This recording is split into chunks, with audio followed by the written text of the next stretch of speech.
वृंदावन बिहारी लाल की जय। आपने अनेक बार नेताओं के मुख से सुना होगा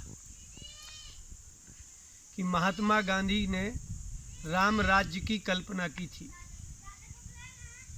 लेकिन राम राज्य की कल्पना विचार करने लायक है।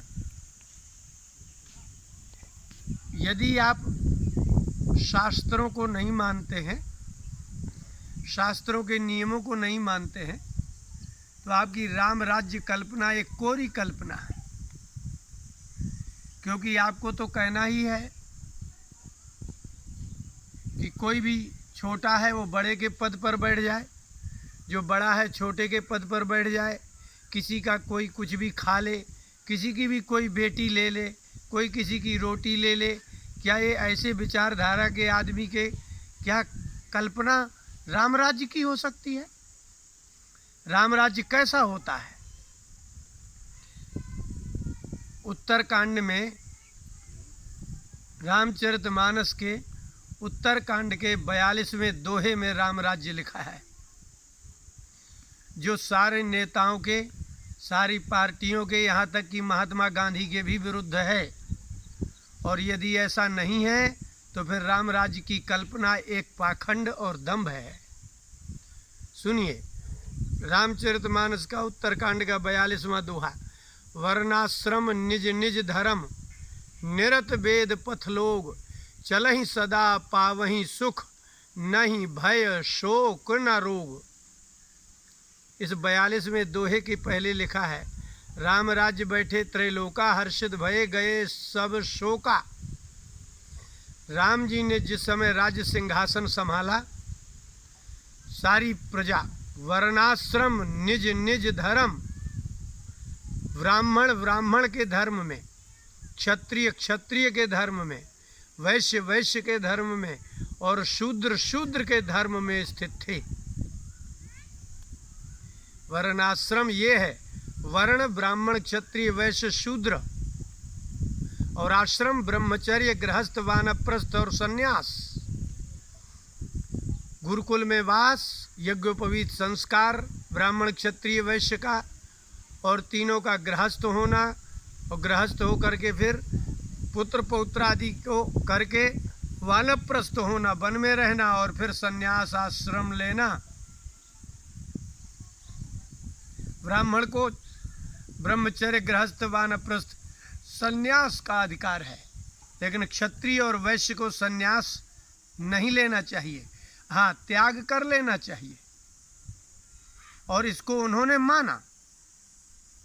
पत्नी के समाप्त होने पर सन्यासी के सभी नियमों को पालन किया। सन्यासी जैसा संयम पालन करना, सन्यासियों जैसा ही जप तप इत्यादि करना, लेकिन सन्यास के लिंग धारण को, दंड धारण करना, ये क्षत्रिय और वैश्य को नहीं करना चाहिए। उन्होंने माना। राम जी ने कहा, ब्राह्मण ब्राह्मण के कर्तव्य को करेंगे, क्षत्रिय क्षत्रिय के कर्तव्य को करेंगे, वैश्य वैश्य को करेंगे, और शूद्र शूद्र को करेंगे। जैसे आप एक कंपनी खोलते हैं, कंपनी में प्रत्येक वर्ग का अपना अपना पद है। वर्कर का अपना पद है, मैनेजर का अपना पद है, व्यवस्थापक का अपना पद है। तो सबके पदों में अपने अपने व्यक्ति अपने अपने पदों का सुव्यवस्थित कार्य करें, तो किस बात का झगड़ा है? कंपनी चलती है कि नहीं चलती? लेकिन आप चपरासी को लेकर के मैनेजर के यहाँ, मैनेजर को चपरासी के यहाँ, बुद्धिमान को वर्कर के यहाँ, वर्कर को बुद्धिमान के, चल जाएगी कंपनी? नहीं चलेगी। भय शोक और रोग तीनों होंगे। भगवान राम ने कहा, ब्राह्मण को कर्तव्य है कि ब्राह्मण को यही करना है, इसके अतिरिक्त क्षत्रिय वैश्य इत्यादि ब्राह्मण को व्यापार में की तरफ नहीं आना है। ब्राह्मण को राज्य शासन करने के लिए क्षत्रियत्व के पालन में नहीं आना है। तो वैश्य को क्षत्रिय नहीं बनना है, क्षत्रिय को वैश्य नहीं बनना है, ब्रह्मचारी को गृहस्थ के समान, गृहस्थ को ब्रह्मचारी के समान धर्म नहीं पालना है। एक घर में पत्नी, बहू, पिता, माता, सास, ससुर रहते हैं। यदि वो अपनी अपनी मर्यादा का पालन करेंगे तो क्यों झगड़ा होगा भाई? कैसे होगा? हाँ, ससुर यदि अपने पिता के समान बहू के साथ व्यवहार नहीं करते, सास अगर अपनी बहू के साथ माता के समान व्यवहार नहीं करती, यदि नंद बहन के समान भाभी से व्यवहार नहीं करती, तो जो अपने जहाँ जो धर्म में है अगर वो धर्म का पालन नहीं करेगा तो घर में ही कलह हो जाएगा, घर में बंटवारा हो जाएगा। बड़ा भाई छोटे का धर्म, छोटे का बड़े भाई का धर्म ऐसा पालेंगे तो घर भी नहीं चलता है, समाज तो छोड़िए। इसलिए राम राज्य ये है कि ब्राह्मण के धर्म में नीचे के कोई भी व्यक्ति ब्राह्मण के कर्तव्य का पालन नहीं करेंगे, लेकिन ब्राह्मण जो कर रहे हैं तो ब्राह्मण ही करें, वो क्षत्रिय और वैश्य का कर्तव्य व्यापार न करें। पत्नी पत्नी की तरह रहे, माँ माँ की तरह रहे। तो वर्णाश्रम निज निज धर्म, अपने अपने धर्म में नियमित संयमित होकर के कर्तव्य पालन करें, कितना भी कष्ट प्राप्त हो। जैसे कंपनी में आपने देखा ही होगा, सब अपने अपने पदस्थ नियमों का पालन करते हैं। आपके यहाँ भी भेद है, पुलिस विभाग में आईजी से लेकर के और नीचे तक के पुलिस हवलदार तक भेद है। यदि वह टीआई का काम करने कर लगे, टीआई आदेश देने लगे आईजी की तरह, तो क्या पुलिस व्यवस्था चलेगी? वकील धाराओं को जानते हुए भी क्या जज के समान निर्णय दे सकते हैं?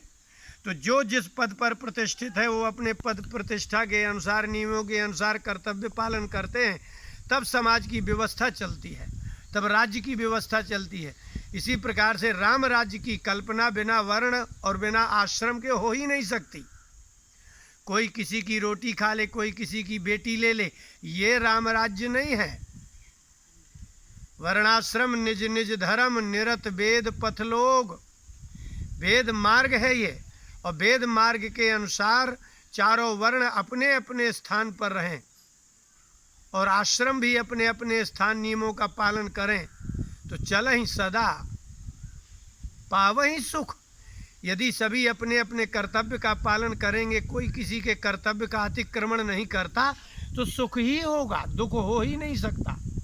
और नहीं भय, अपने नियमों का पालन करने वाले व्यक्ति को किस प्रकार का भय होगा? अच्छा, नियमों के पालन करते हुए यदि आपने अपशब्दों का उपयोग नहीं किया है, अगर आपने किसी की क्रिया को अतिक्रमण नहीं किया है, तो पश्चाताप भी, शोक भी नहीं होगा। और यदि भोजन आदि में, भोजन और भोग में संयम रहता है तो रोग भी नहीं होते। जिनके भोग और भोजन में संयम नहीं होगा, उसको शोक भी होगा और रोग भी होगा और दुख भी होगा। इसलिए महात्मा गांधी जी ने जो कहा है, राम राज्य की कल्पना और एक तरफ वर्णाश्रम धर्म व्यवस्था का लोप करना, ये दो एक साथ नहीं हो सकते। राम राज्य में वर्णाश्रम धर्म व्यवस्था है तब राम राज्य है, और यदि वर्णाश्रम धर्म व्यवस्था का आपको लोप कर देना है और फिर राम राज्य की कल्पना करना है, आपके राज्य में कोई घूसखोर अधिकारी पकड़ा जाता है तो वो छूट जाएगा, और कोई प्रजा का आदमी पर झूठा आरोप भी लगा दिया जाएगा तो उसको सजा हो जाएगी। ये राम राज्य कैसे कर सकते हो आप? इसका तात्पर्य है कि ध्यान देने योग्य जैसी बात है। आपके परिवार में 4 प्रकार के लोग रहते हैं। एक तो रहते हैं माता पिता, जिनको आप भविष्य में सास ससुर कह देंगे। एक पुत्री और पुत्र रहते हैं, जो भविष्य के वो पति और पत्नी है। फिर पुत्र भी रह जाएंगे, तो पिता भी है, पुत्र भी है, सास ससुर भी है। ये जो जिस मर्यादा में है उस मर्यादा में रहे, बिल्कुल व्यवस्थित हजारों लोगों का समूह भी चलेगा। सिर्फ यदि दुख और शोक भय रोग होता है तो सिर्फ ये इसलिए होता है कि वो व्यक्ति किसी दूसरे की बात सुनता है। छोटे भाई को कह दिया जाता है कि तुम्हारे बड़े भाई तो उसके तो बाल बच्चे शहर में पढ़ते हैं, तुम्हारे गांव में पढ़ते हैं, ये तो अन्याय है। और वह इस बात को स्वीकार कर लेता है तो बड़े भाई के विरुद्ध खड़ा हो जाता है। इसलिए वर्ण और आश्रम का लोप करना, ब्रह्मचर्य, गृहस्थ, वानप्रस्थ, संन्यास, तो इसका लोप कर देना। आपके यहाँ साधु का क्या तात्पर्य है? क्या सभी कोई सब जैसा हो सकता है? सब कोई सब जैसा नहीं हो सकता। अधर्मात्मा कभी धर्मात्मा नहीं हो सकता, पापी कभी पुण्यात्मा नहीं हो सकता, बेईमान कभी ईमानदार नहीं हो सकता। क्या ईमानदार को जो आप पुरस्कार देते हैं, वीर को पुरस्कार देते हैं, क्या वही पुरस्कार कायर को देते हैं, बेईमान को देते हैं? तो यदि आपके यहाँ समानता का तात्पर्य क्या है, तो जो पुरस्कार वीर को देते हैं वही पुरस्कार आप कायर को दीजिए, जो पुरस्कार आप एक बेईमान को देते हैं वही पुरस्कार ईमानदार को दीजिए। इसका नाम समानता है। ऐसी समानता करिए, समानता ही दिखाई दे रही है ना। तो इसलिए विपरीत आचरण करने वाले व्यक्तियों का समूह एक साथ रहेगा तो निश्चित है कि वो राम राज्य नहीं है। अपने वर्ण और आश्रम के अनुसार रहे तो नहीं शोक, नहीं भय, न रोग। इसलिए तुलसीदास जी ने कहा है कि दैहिक दैविक भौतिक तापा राम राज्य काहू नहीं व्यापा। राम के राज्य में जब कोई अभक्ष भक्षण नहीं करेगा, अभोज्य भोज्य नहीं बनेगा, अभोग्य भोग्य नहीं बनेगा, तो दैहिक रोग होंगे ही नहीं। जब आपके यहाँ सभी पदार्थ शुद्ध प्राप्त होंगे और शुद्धता से भोजन किया जाएगा, दैहिक रोग क्यों होंगे? यज्ञ यागादिक समय पर होंगे, शुद्ध विशुद्ध ब्राह्मण विद्वान ब्राह्मण यज्ञ करेंगे, यजमान शुद्ध विशुद्ध होगा और पद्धति का पालन विधि का पालन करेगा तो जल वर्षा होगी, तो दैविक सुख भी होगा। और पशुपालन इत्यादि व्यवस्थित होगा तो आपको भौतिक सुख भी प्राप्त होगा। इसलिए दैहिक दैविक भौतिक ये तीन ऐसे ताप हैं जिनका अतिक्रमण करने पर, विपरीत आचरण करने पर आज आपको रोग भोगना पड़ रहा है कि नहीं? आप कुछ भी खाए जा रहे हैं, दुकानदार का कुछ कभी पता चला कि एक 500 क्विंटल खोया गलत मने नकली मिला, तो आपने वो 500 क्विंटल वाले का तो वो तो ख़त्म कर दिया कि क्या किया, बस इतनी ही सूचना है। इसके बाद क्या हुआ उस आदमी का? कुछ नहीं। अधर्म करने वाले व्यक्ति की सूचना मात्र आती है, लेकिन उसका परिणाम क्या हुआ इसकी सूचना तो किसी को पता ही नहीं है। तो इसलिए इसका तात्पर्य निकलता है कि आपके समाज में अशुद्ध वस्तुओं का जो प्रेषण हो रहा है, वैश्य वर्ग मिलावट कर रहे हैं, औषधि वाले नकली औषधि बना रहे हैं, अब आपको दैहिक रोग होगा कि नहीं होगा? अच्छा, अब दैविक रोग में भी देख लीजिए। दैविक रोग क्या है? यज्ञ यागादिक तो बिना विधि के होते ही हैं। जिनको पूजा नहीं करना चाहिए वो पूजा के स्थान पर बैठाए जाएंगे, जिनको पूजा करनी है उनको वहाँ से हटा दिया जाएगा, तो दैव प्रकोप होगा। दैव प्रकोप में आपको भोगना पड़ेगा। और भौतिक ताप आप देख ही रहे हैं।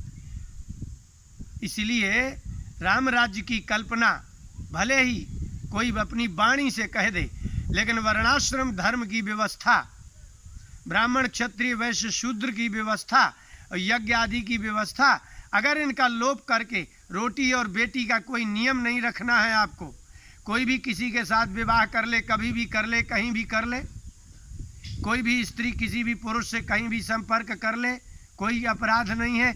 ऐसी स्थिति में भी राम राज्य की कल्पना असंभव। इसलिए सिर्फ शाब्दिक बात है।